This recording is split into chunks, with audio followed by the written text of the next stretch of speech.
अस्सलाम वालेकुम, मैं हूं आपकी मेज़बान सना खान और मैं इस वक्त मौजूद हूं लांडी बाबर मार्केट में और मेरे साथ मौजूद हैं लांडी बाबर मार्केट के सदर शफ़ीक पापा साहब।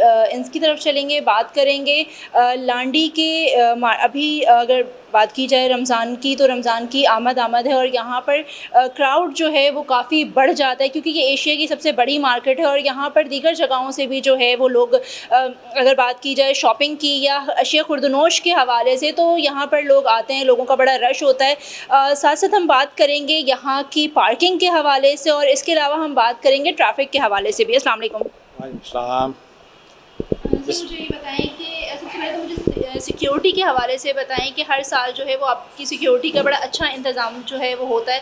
इस साल क्या इंतज़ामात किए हैं आप लोगों? बिस्मिल्लाहिर्रहमानिर्रहीम। शुक्रिया सना आपके चैनल का कि आप आई और आपने हमारी मार्केट को इज़्ज़त बख्शी। आपके चैनल के तवस्सुस से मैं ये बताना चाहता हूँ कि सिक्योरिटी के हवाले से अल्हम्दुलिल्लाह पिछले साल जो हमें मिली थी उससे ज़्यादा इस वक्त हमें सिक्योरिटी एडिशनल आजी जावेद आलम उलू साहब ने दी है। और हमारी मार्केट के अतराफ़ में जो है SHO साहब भी जो है वो वक़्फ़े से अपनी मोबाइल के ज़रिए चक्कर लगाते रहते हैं और हेड मोरल अपने वक़्फ़े से आते रहते हैं मार्केट के अंदर। हमने अभी अपनी अपनी अपनी ज़ाती जो हमारी सर्चर हैं 4 वो पहले रमज़ान से हमने लगा दी हैं मार्केट के अंदर। वो हैं मज़ीद सर्चर हमें ये SHO साहब दे रहे हैं, वो भी हम अंदर रिप्लाई करेंगे। अच्छा, ये एशिया की सबसे बड़ी मार्केट है और गरीब परवर मार्केट है। जैसे तारिक रोड हो गया, बहादुराबाद हो गया, इस टाइप की जो मार्केटें हैं ये अल्हम्दुलिल्लाह बड़ी रीच मार्केट हैं। जो सामान अगर वहाँ 8,000 10,000 का मिलता है अल्हम्दुलिल्लाह वही ब्रांड है, वही चीज़ें यहाँ अल्हम्दुलिल्लाह 3,000 रुपये का मिल रहा है। तो यहाँ लोग आते हैं बड़ी बड़ी दूर से, जैसे घार हो गया, ठट्टा हो गया, गुलशन अदीद के लोग हैं। तो रश का एक बहुत बड़ा दबाव हो जाता है हम पर इस रमज़ान के उसमें। तो उसमें हमें जो है सिक्योरिटी के में जो है हम कैंप लगाते हैं आखिरी अशरे में। उस कैंप में हमें जो है वो सिक्योरिटी प्रोवाइड की जाती है जिसमें लेडीज़ सर्चर होती हैं, जवान होते हैं। SHO ख़ुद जो है वो हर आधा घंटे के बाद जो है वो मौजूद होता है, वहाँ पर आता है, चक्कर लगाता है। हमारी अपनी टीम भी होती है, वो भी वहाँ पर बैठी होती है और कुछ सियासी लोग भी हमारे साथ कोऑपरेट करते हैं, वो हमारे कैंपों का दौरा करते हैं। तो हमारी मार्केट में अल्हम्दुलिल्लाह सिक्योरिटी के लिए बहुत प्यारा निज़ाम बनाया हुआ हमने। और सिर्फ परेशानी हमें जो है वो हमारी पार्किंग की है। और पार्किंग में मैं मेयर कराची साहब से कहूँगा जो आपने आर्डर दिए हैं खुदारा उस आर्डर पे इम्प्लीमेंट कराएं। और बहुत रमज़ान शुरू हो चुके हैं और उस पे जो है फ़ौरी तौर पे जो है DIG ट्रैफिक से भी मैं जो है रिक्वेस्ट करूँगा और कि भाई अपने जो SO हैं और जो जवान हैं आपके उनमें इजाफ़ा करके मार्केट में हमारे को दें। क्योंकि हमारे पास देखिए एक SO इतने बड़ा इलाके को लांडी को कवर नहीं कर सकता। वो खाली हमारी मार्केट में नहीं खड़ा रहेगा, वो दूसरी जगह भी जाएगा। ज़ाहिर बात है और भी एरिया हैं हमारे पास, इंडस्ट्रियल एरिया भी हमारा लगता है, वो भी हमारी इसी चौकी में आता है। तो मेरी उनसे DIG साहब से भी गुजारिश है कि ट्रैफिक के निज़ाम में थोड़ा हम जो है परेशान हैं। अभी आप ज़ाहिर बात है मेरे पास बैठी हैं, मेरे ऑफिस में बैठी हैं, आई हैं तो आपने ख़ुद देख लिया होगा कि हमारी मार्केट के मुँह के पर रक्षा जो माफिया है और जो पथारा माफिया है उन्होंने बिल्कुल सर्विस रोड हमारा ब्लॉक किया हुआ है और बंद किया हुआ है। तो मैं DIG साहब से आपके चैनल के बताओ गुजारिश करना चाहता हूँ कि इस पे जो है फ़ौरी तौर पे अमल कराया। जी बिल्कुल, हमारे साथ बाबर मार्केट के जनरल सेक्रेटरी मौजूद हैं फैसल साहब, इनकी तरफ चलेंगे, इनसे बात करेंगे। जैसे कि अभी मैंने जो है वो शफ़ीक पापा से जो है वो सवाल किया था, उन्होंने कहा कि फैसल साहब जो हैं मार्केट में जितने भी यहाँ पर शॉपकीपर्स हैं उनके साथ राब्ते में रहते हैं, उनके साथ जो है तमाम चीज़ों को ये ख़ुद डील कर रहे होते हैं। तो हम इनसे बात करेंगे कि इस प्राइस लिस्ट को और मार्केट के प्राइस को किस तरह से जो है वो चेक एंड बैलेंस किया जा रहा है। अस्सलाम वालेकुम। वालेकुम सलाम। सना, सबसे पहले तो मैं आपका तहे दिल से शुक्रिया अदा करता हूँ कि आप हर साल बाकायदा रमज़ान में ख़ुसूसी तौर पे बाबर मार्केट जो कि कराची के कोने पे वाक़ है, इतना तवील सफ़र करके आप लोग यहाँ आते हैं। मैं आपका तहे दिल से मशकूर हूँ और अल्लाह पाक आपको मज़ीद हिम्मत दे इसी तरह, क्योंकि आप लोग वो लोग हैं कि जो बाबर मार्केट नहीं, कराची भर की जितनी भी छोटा ताजिर है जो इस वक्त सबसे ज़्यादा परेशान है, उनके मसाइल को आप हुक्काम बाला तक पहुंचाते हैं। तो ये मेरे नज़दीक सबसे अहम जहाद आप लोग करते हैं, तो इसलिए मैं आपको अप्रिशिएट करता हूं। अच्छा, आपने एक सवाल किया प्राइस कंट्रोल लिस्ट के हवाले से। सबसे पहले तो मैं आपको ये बात बताता चलूं कि देखें, प्राइस कंट्रोल एक्ट जो कवानीन है ये बनाए हमारी आसानी के लिए जाते हैं ताकि इससे अवामुन्नास को फ़ायदा हो, एक कानून हो, बाकायदा बाज़ाब्ता उस पर अमल हो। लेकिन हमारे मुल्क के अंदर इंतहाई अफसोस की बात तो ये है कि इस कवानीन पे अमल दरामद जिस तरह हो रहा है, जिनकी ज़िम्मेदारी है इस पर कवानीन पे अमल करवाना, वो लोग सही नहीं हैं। वो अपना काम अपनी ईमानदारी से अपने फ़राइज़ को अंजाम सर नहीं देते। अमूमन एक मैं वाक़या बताता हूँ छोटा सा, कि एक इमारत बनती है, उसमें ख़राब सीमेंट इस्तेमाल होता है, उसमें ख़राब रेती इस्तेमाल होती है, नाकिस मटेरियल होता है, सरिया होता है, 1-2 नंबर इंजीनियर उसको बनाता है और वो ज़मीन बोस हो जाती है, गिर जाती है। उसमें जो भी नुकसान होता है हुक्काम बाला आते हैं और जुर्माना कर देते हैं एक मज़दूर पर कि भाई मज़दूर ने मिस्त्री को ब्लॉक सही उठाकर नहीं दिए इसलिए इमारत गिर गई। अब ये देखें आप, तो मकसद मेरा कहने का ये है कि प्राइस कंट्रोल लिस्ट का जो शुरुआत होना चाहिए वो मिल्स मालिकान से होना चाहिए, जो कि मिल्स के रेट हों कि वो होलसेलर को किस रेट पे मिडिलमैन को सप्लाई करता है, मिडिलमैन होलसेलर को किस रेट पे सप्लाई करेगा और होलसेलर दुकानदार को किस रेट पे सप्लाई करेगा, प्लस दुकानदार किस रेट पे कंज्यूमर को सारिफ को देगा। ये अगर तमाम चीज़ें इसमें हों तो मैं आपको गारंटी के साथ कहता हूँ कि किसी भी दुकानदार में मतलब इतनी हिम्मत नहीं होगी कि वो प्राइस आपको ज़्यादा पे चीज़ फ़रोख्त करे। सारिफ भी इसमें सहूलत, लेकिन ये सब नहीं करते। क्यों? कि मिल्स मालिकान अशराफिया है, होलसेलर उससे छोटे अशराफिया हैं, बेचारा पिसता है वो है रिटेलर दुकानदार। अब एक चीज़ फॉर एग्ज़ाम्पल रेट लिस्ट में चीनी है 102 रुपये किलो, होलसेल प्राइस उसके आ रहे हैं 138 रुपये किलो, तो वो दुकानदार गरीब आदमी 2 बोरी उठा के लेकर आता है, वो किस तरह नुकसान करेगा? वो किस लिए बैठा हुआ है? उसने दुकान का किराया भी देना है, आपके टैक्सेस भी देना है, बिजली के बिल भी देना है, वो नहीं दे सकता। तो मेरी गुजारिश है कमिश्नर कराची साहब से, कमिश्नर कराची साहब प्राइस लिस्ट जारी करते वक्त सिर्फ एक नज़र इन गरीब दुकानदारों पे देख लिया करें और एक उन अशराफिया पे देख लिया करें जो बैठे हुए मिल्स के अंदर अय्याशियाँ कर रहे हैं। तो मेरी आपसे रिक्वेस्ट है, बाकी इंशाअल्लाह ताला हम अपना काम ज़िम्मेदारी से करते रहेंगे। आपके डीसी हज़रात, डीसी साहिबान, डीसी साहब आते हैं, कमिश्नर साहब आते हैं, मुख्तार कार साहब आते हैं, जुर्माने करते हैं। हम थोड़ा बहुत तकलीफ़ होती है तो शोर तो करते ही हैं, लेकिन हमारी पूरी कोशिश ये है कि दुकानदार कवानीन को हाथ में ना ले, बाकायदा जो प्राइस लिस्ट गवर्नमेंट ने दी है उस पर बेचे। मैं डीसी साहब से भी गुजारिश करता हूँ, इस आपके चैनल के तवज्जुह से कमिश्नर साहब से भी, बराए मेहरबानी रमज़ान का महीना है, थोड़ा सा ख्याल करें। दुकानदार कभी भी नाजायज़ रेट पर नहीं बेचता। हाँ, जो नाजायज़ करता है उसके साथ करें, कार्रवाई करें। अंजुमन ताजरान बाबर मार्केट हमेशा आपके साथ है और आपके साथ रहेगी।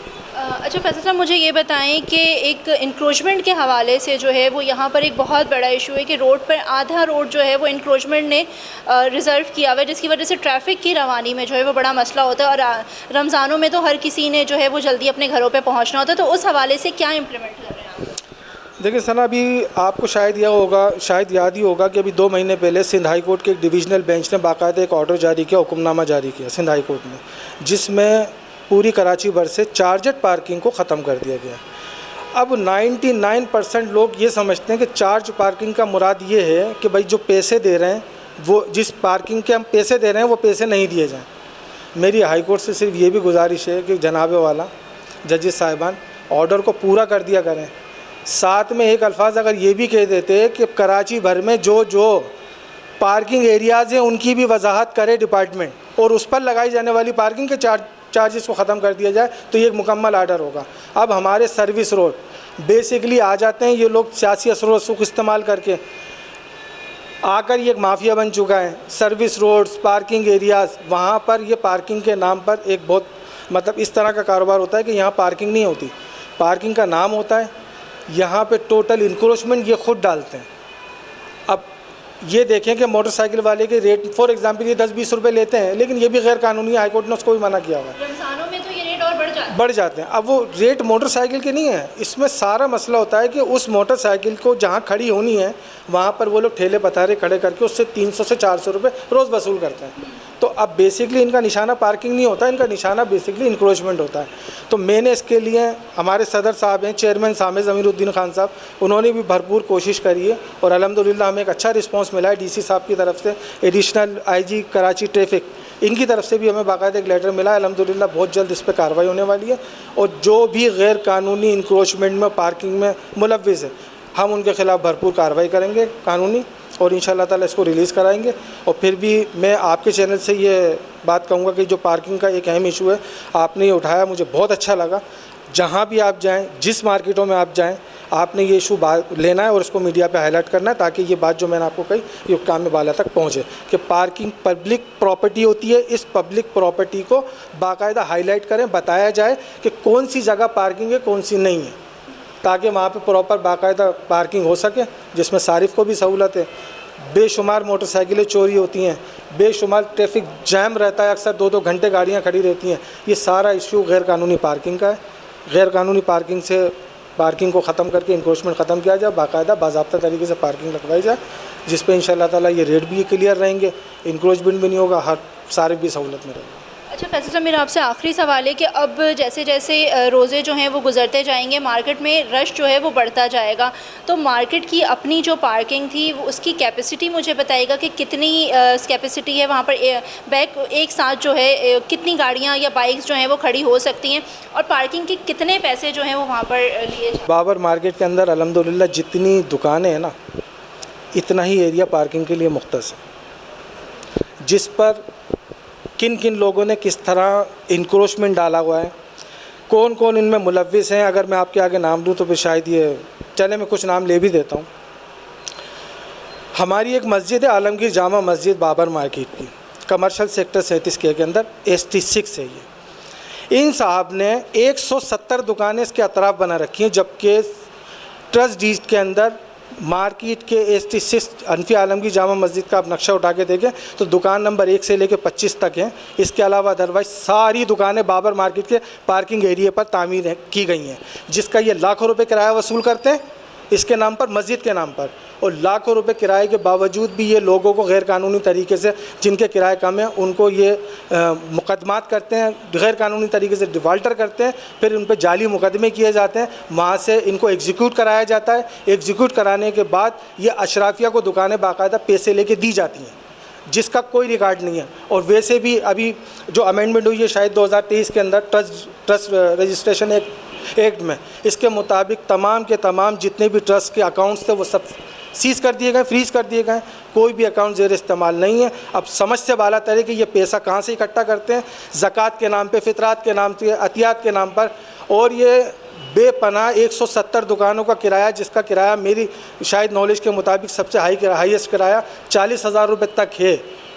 तो ये कहाँ जाता है, किस तरह इसका इस्तेमाल है? अभी इनसे पूछो तो ये मदरसे का और एक जामा सलीम का ओनर होते हैं। लाखों, हज़ार, सैकड़ों दुकानदार इन अजियत का निशाना है।